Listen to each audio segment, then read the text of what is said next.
என்று எங்களுடைய கோரிக்கை. அது அப்படி பார்த்தால் கிட்டத்தட்ட அரசுக்கு 18,000 கோடி ரூபாய் செலவாகும். ஆனால் இது கிட்டத்தட்ட 5,800 கோடி தான் வருகிறது. ஆனால் இது போதுமானது கிடையாது. இது முழுமையாக தள்ளுபடி செய்ய வேண்டும் என்று எங்களுடைய கோரிக்கை. காரணம், இது சூப்பர் எல்னினோ இயர். இதனால் விவசாயிகள் மிகப்பெரிய அளவில் பாதிக்கப்பட்டிருக்கின்றார்கள். விவசாயம் செய்ய முடியாத ஒரு சூழல். குறிப்பாக டெல்டாவில் குறுவை சாகுபடி கடந்த ஆண்டு 6.5 லட்சம் ஏக்கர், இந்த ஆண்டு 2 லட்சம் ஏக்கர் தான். அதனால் இப்போ அரிசி கிட்டத்தட்ட 10 ரூபா விலை கூடிடுச்சு. இந்த நிலை போச்சுன்னா இன்னும் 10 ரூபா கூடும், அதிகமாகும்.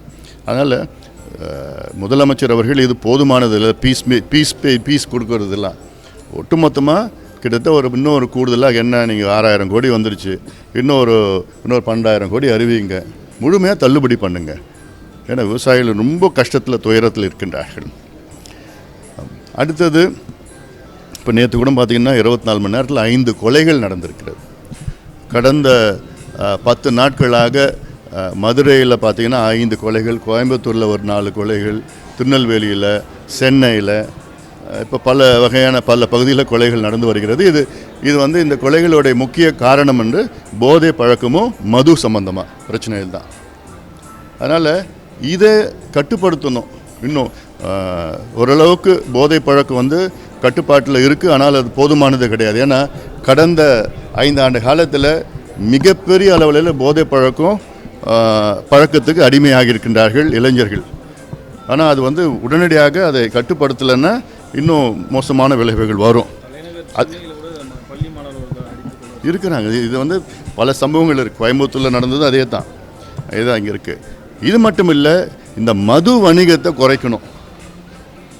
இந்த தவேக அரசு வருவதற்கு முன்பு அவங்களுடைய வாக்குறுதிகள்னா, நாங்கள் பூரண மதுவிலக்கு படிப்படியாக கொண்டு வருவோம், மதுவை குறைப்போம். ஆனால் அவங்க செய்கிற நடவடிக்கைகள்லாம் பார்த்திங்கன்னா மது வணிகத்தை அதிகப்படுத்துவதற்காக பல முயற்சிகள் எடுத்துருக்கிறாங்க. குறிப்பாக மான்டேக் சிங் அலுவாலியாவை இன்னும் கூடுதல் தமிழ்நாட்டுக்கு வருவாய் எப்படி கூட்டலாம் என்று அதற்கு அவர் தலைமையிலே ஒரு குழு, ஐவர் குழுவை அமைச்சிருக்கிறாங்க. அந்த குழுவுடைய டேர்ம்ஸ் ஆஃப் ரெஃபரன்ஸில் நாலாவது டேர்ம்ஸ் ஆஃப் ரெஃபரன்ஸ் பார்த்திங்கன்னா டாஸ்மார்க் வருமானத்தை எப்படி அதிகப்படுத்தலான்னு அந்த குழுவுக்கு ஒரு டேர்ம்ஸ் ஆஃப் ரெஃபரன்ஸ் கொடுத்துருக்குறாங்க. அதே போன்று இப்போ டாஸ்மார்க்கில் செயலி அப்ளிகேஷன் கொடுத்து அதில் ஆன்லைனில் புக்கிங் செய்யலாம், டாஸ்மார்க்கில் தனியார்கிட்ட விற்கலான்னு அந்த மாதிரி திட்டங்கள், இதெல்லாம் தேவையில்லாது.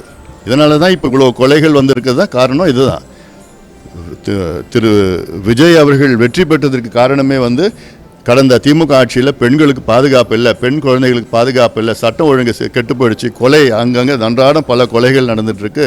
இந்த காரணத்துக்காக தான் அத்துணை மக்களும் சேர்ந்து விஜய் அவர்களுக்கு வாக்களித்தார்கள். இப்போ அந்த பிரச்சனையில் இன்னும் கொஞ்சம் கூடுதல் கவனம் செலுத்தணும். முதலமைச்சர் அவர்களுக்கு கூடுதல் கவனம் செலுத்தணும். காவல்துறை அவர் கீழே தான் இருக்குது. அதனால் இதை கொஞ்சம் முதலமைச்சர் அவர்கள் பார்க்க வேண்டும். மத்திய அரசு பொறுப்பேற்ற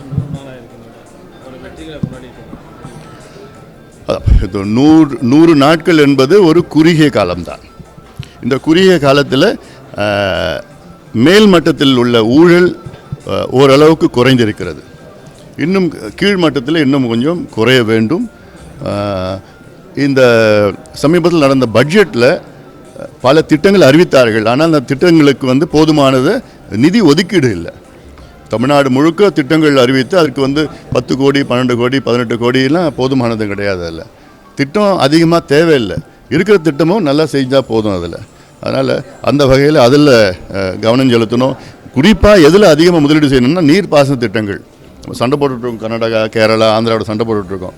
ஆனால் நமக்கு வர தண்ணியை, நமக்கு வர மழையை நமக்கு சேமிக்கிறதுக்கு நம்மளால் முடியல. உச்சநீதிமன்றம் பல முறை சொல்லியும் இன்னும் தமிழ்நாட்டில் உள்ள நீர்நிலைகளை இன்னும் நம்ம வரையறை செய்து அதை நோட்டிஃபை பண்ணி அறிவிக்கலை. உச்சநீதிமன்றம் சமீபத்தில் போன மாதம் கூட சொல்லியிருக்கிறாங்க, இன்னும் 2 மாதத்தில் தமிழ்நாட்டில் மற்றும் இந்தியாவில் உள்ள ஏரிகள் குளங்கள் எல்லாம் அதில் நோட்டிஃபை பண்ணணும், அவுட்லைன் பண்ணி நோட்டிஃபை பண்ணணும், ஜிஏஎஸ் மேப்பிங் பண்ணிடணும். இன்னும் இது வரைக்கும் தமிழ்நாட்டில் ஒரு ஏரி கூட இது வரைக்கும் பண்ணலை. கடந்த திமுக ஆட்சியில் 5 ஆண்டு காலத்தில் எத்தனையோ முறை நாங்கள் சொல்லியும் பண்ணலை. இதில் அதிகமாக கவனம் செலுத்தணும். இந்த டாஸ்மார்க்கிட்டேருந்து வெளியில் வந்துடணும். முதலமைச்சர் அவர்கள், அவங்களுடைய அரசாங்கம் வெளியில் வாங்க, அது வேண்டாம். அதுக்கு கூடுதல் வருமானம் ஈட்டுவதற்கு நாங்கள் எத்தனையோ யோசனைகள் எங்களுடைய நிழல் நிதி அறிக்கையில் நாங்கள் தான் சொல்லியிருக்கிறோம். நாங்கள் 3 மாதத்தில் 1 lakh crore இன்வெஸ்ட்மெண்ட் வந்திருக்கு அப்படின்னு சொல்லியிருக்கிறாங்க. அது நீங்கள் அது நீங்கள் கேட்குற கேள்வியே தப்பு. அது எப்படின்னா 1 lakh crore இன்வெஸ்ட்மெண்ட் கிடையாது. இது வந்து புரிந்துணர்வு ஒப்பந்தம், மெமரண்டம் ஆஃப் அண்டர்ஸ்டாண்டிங், MOU தான் வந்திருக்கு. இன்வெஸ்ட்மெண்ட்டே வரலை. இப்போ இதே தான் திமுக ஆட்சியில் அவங்க சொன்னாங்க 12,16,000 கோடி முதலீடு வந்து விட்டது என்று அப்போதைய நிதி அமைச்சரும் சரி தொழில்துறை அமைச்சரும் பல முறை சொல்லி அப்புறம் நாங்கள் ஒரு புத்தகமே வெளியிட்டோம். பொய் முதலீடுன்னு புத்தகம் வெளியிட்டோம். அந்த புத்தகத்தில் பார்த்தா 12,16,000 கோடி MOU தான் சைன் பண்ணியிருக்கிறாங்க.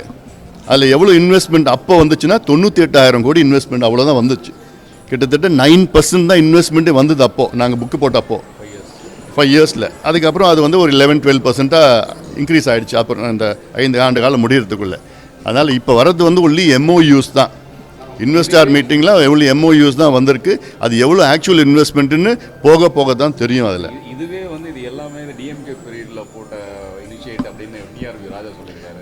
இவங்க எதுவுமே இனிஷியேட் பண்ணலன்னு அவருக்கு கிளைம் பண்ணியிருக்காரு. இல்லை, அது ஒரு அரசு கவர்மெண்ட் வந்து ஒரு கண்டினியூஸ் ப்ராசஸ் தான். அதனால் யார் இப்போ டிஎம்கே காலத்தில் இன்வெஸ்ட்மெண்ட் வந்து அதிமுக போட்ட அடித்தளம்னு சொல்லலாம். எப்படி வேணால் பேசிட்டு போகலாம். ஆனால் வருது இல்லை, வரணும். அது வந்து இன்வெஸ்ட்மெண்ட்டாக வரணும். ஏன்னா டிஎம்கே காலத்தில் வந்து நிறைய தொழிற்சாலைகள் வந்து ஆந்திரா, தெலுங்கானா, குஜராத், மகாராஷ்டிராவுக்கு போயிடுச்சு. ஏன்னா இங்கே கரப்ஷன் அதிகமாக நிறைய இருந்தாலும் கட்டுமானங்கள் இல்லை, இன்ஃப்ராஸ்ட்ரக்சர் இல்லாதனால அவங்க எல்லாமே அங்கே போயிட்டாங்க. நிறைய பேர் அங்கே போயிட்டாங்க. அவங்கெல்லாம் திருப்பி கூட்டிகிட்டு வரணும்.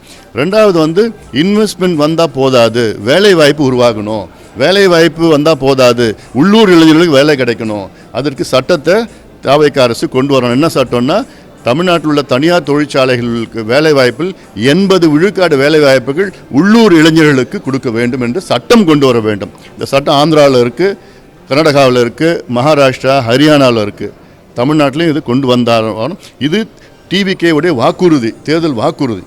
இது சட்டம் கொண்டு வரதுல எந்த தப்பும் கிடையாது, எந்த பிரச்சனையும் கிடையாது. இதில் வந்து நிதி ஆதாரமும் தேவைப்படாது, ஃபினான்ஷியல் எதுவுமே கிடையாது, லாஸ்ட்லாம் இல்லை. சட்டம் கொண்டு வாங்க, வேலை வாய்ப்பு இன்னும் தானாக உருவாக போகுது. காவிரி இஷ்யூ இன்னும் போயிட்டு இருக்கு சார். இன்னைக்கும் கூட சுப்ரீம் கோர்ட்ல கேஸ் போயிட்டு இருக்கு. இன்னும் ஒரு சொல்யூஷன் வரல, தண்ணியும் வரல. சரி, இப்போ காவிரி பிரச்சனை என்னன்னா, சமீபத்தில் காவிரி போர்டு டெல்லியில் வந்து நீர்ப்பாசன திட்டம் அமைச்சிருக்கிறது கீழ் வந்து காவிரி ஒழுங்காற்று ஆணையம் வந்து 3 முறை இந்த 1 மாதத்தில் சந்தித்து அதில் ஒவ்வொரு முறையும் கர்நாடகா, தமிழ்நாடு தண்ணி விடணும் சொல்லியிருக்கிறாங்க. 3 முறை சொல்லியும் 1 முறையோட கர்நாடகா தண்ணி விட்டது கிடையாது.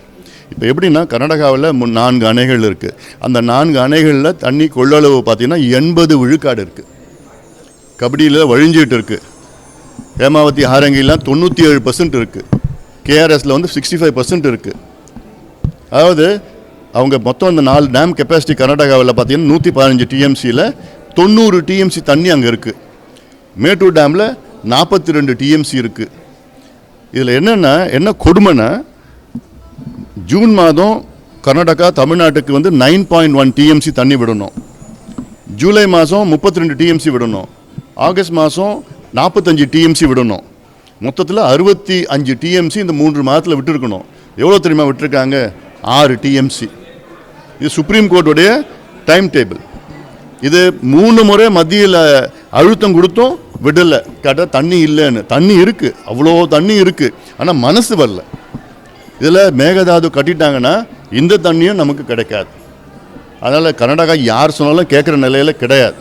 நம்முடைய அணுகுமுறை சட்ட ரீதியிலையும் சரி, சுப்ரீம் கோர்ட்டில் போகணும், மத்திய அரசை பார்க்கணும், அழுத்தம் கொடுக்கணும், ஒரு அனைத்து கட்சி கூட்டத்தை கூட்டணும். ஏன் கூட்ட மாட்டுறாங்கன்னு எனக்கு புரியல.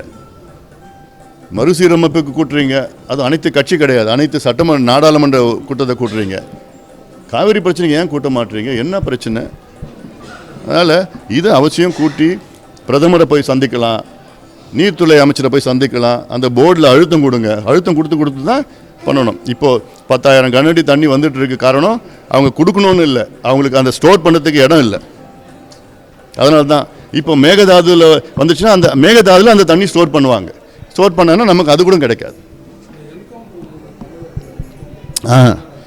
அதாவது இப்போ நேற்று பார்த்தீங்கன்னா, நேற்று முந்தினம் கர்நாடகாவில் வந்து அந்த வனத்துறையில் 3 தமிழர்களை, புலம்பெயர்ந்த தமிழர்களை வந்து சுட்டு கொல்லப்பட்டிருக்கிறாங்க. கொடூரமான முறையில் கொலை செய்யப்பட்டிருக்கின்றார்கள். அங்கே கர்நாடகாவோட வனத்துறையை சார்ந்தவர்கள். காரணம் இவங்க வந்து ஏதோ மான் வேட்டைக்கு போனாங்க, அதெல்லாம் போயிட்டு ஒரு பொய்யான காரணத்தை சொல்லியிருக்கிறாங்க. இதற்கு வந்து ஏன் அந்த கொலை நடந்ததுன்னு சிபிஐ விசாரணை வந்தால் தான் நமக்கு தெரியும். என்ன நடந்தது, என்ன பிரச்சனை நமக்கு தெரியும். நான் அங்கே இருக்கிறவங்க சும்மா விசாரணை பண்ணால் ஒன்றும் ஆக போகிறது கிடையாது. அதில் மட்டும் இல்லை, அவங்க ஏதோ 15 லட்சம் நிதி கொடுத்துருக்குறாங்க. அதனால் 1 கோடி ரூபாய் கொடுக்கணும். மொத்தத்தில் அந்த வனத்துறையை சார்ந்தவர்கள் மீது கொலை குற்றம் அது பண்ணியிருக்கிறாங்க. ஆனாலும் வந்து அந்த விசாரணை முழுமையாக வந்து சிபிஐ விசாரணை நடந்தால் தான் அது உண்மை தெரியும். இது மிகப்பெரிய ஒரு பிரச்சனை. ஏன்னா நம்மளுடைய தமிழர்களுடைய உயிர் வந்து அது ஒரு சாதாரணமாக நினச்சிட்டு இருக்கிறாங்க. ஏன்னா இதுக்கு முன்பு கூட அந்த மேட்டூர் பகுதியில் பார்த்தீங்கன்னா அந்த கொளத்தூர் பகுதியில் பார்த்தா மேட்டூரில் கர்நாடகா ஏரியாவில் பல முறை வந்து ஒவ்வொரு ஆண்டும் வந்து சுட்டு கொல்லப்படுகிறார்கள் தமிழர்கள். இப்போ இந்த காவிரி பிரச்சனை இந்த தமிழர்களை கொண்டுட்டு இருக்காங்க. இதெல்லாமே ஒரு பதட்டமான ஒரு சூழல் உருவாகுவதற்கு ஒரு சூழ்ச்சின்னு நான் பார்க்குறேன். நான் இந்த விஷயத்தில் தமிழக முதலமைச்சர் ஒரு கண்டனம் கூட சொல்லலன்னு சொல்லிட்டு கூட்டணியில் ஆதரிக்கக்கூடிய கட்சிகளே வேதனை வெளிப்படுத்திருக்கிறாங்க. இதில் அவர் சரியாக ரியாக்ட் பண்ணியிருக்காரான்னு நீங்கள் பார்க்குறீங்க சார்? இல்லை, அதை பற்றி பேசியிருக்கிறாங்க. பட் அது பேசுனது போதாது. அதில் நடவடிக்கை எடுக்கணும். அதில் இன்னும் நம்ம தமிழர்கள் வந்து அங்கே பாதுகாப்பு இன்னும் கூடுதலாக இருக்கணும். அதில் 100 நாளில் வந்து அதாவது கடந்த காலத்தை ஒப்பிடுகின்ற பொழுது 100 நாளில் கடந்த கால குப்பையை அகற்ற முடியாது. அது கொஞ்சம் நாள் ஆகும். ஏன்னா அவ்வளோ ஊழல், அவ்வளோ கனிம வள கொள்ளைகள், அவ்வளோ சீர்கேடுகள், அவ்வளோ பிரச்சனைகள் எல்லாமே அது 100 நாள் அது சரி செய்ய முடியாது. இன்னும் கொஞ்சம் காலம் வேணும். ஆனாலும் it is a good beginning. நன்றி.